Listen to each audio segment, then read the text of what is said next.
मध्ये एंट्री केल्यानंतर सगळेजण सोबत आल्यानंतर सगळे लिफ्ट मध्ये शिरल्यानंतर अर्ध्याला आम्ही सांगितलं की पायऱ्याचा वापर करा. तर असा लिफ्ट मोठी बेड लिफ्ट असल्यामुळे सगळेजण लिफ्ट मध्ये शिरले की लिफ्ट त्याच्या म्हणजे फ्लोर ज्या फ्लोरला शिरले त्याच्या खालचा फ्लोर जो असतो त्या फ्लोरला जाऊन लिफ्ट थांबले. अच्छा.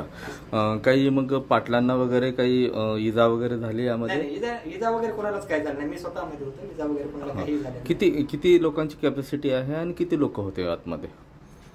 लिफ्टची साधारणतः लिफ्ट कशासाठी वापरली? पेशंट लिफ्ट आहे. अच्छा.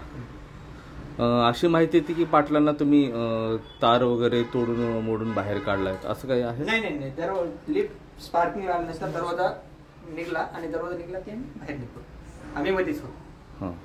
किती लोक साधारणतः तुम्ही पाटलांसोबत होते आतमध्ये? आम्ही तरी 7-10 लोक आतमध्ये होतो. 10 वाजता कॅपॅसिटीमुळे गेला. कशामुळे लिफ्ट खाली आली? लिफ्ट असं वाटतंय की ते ओव्हरलोड झाल्यामुळे लिफ्ट खाल्ल्या फ्लोरला जाऊन. अशी माहिती येते की पाटलांना दार वगैरे तोडून बाहेर काढण्यात आलं? नाही, दरवाजा ढकलून बाहेर काढण्यात आला. मी आतमध्ये होतो, बाहेर मुलं होते, त्यांनी दरवाजा ढकलला आणि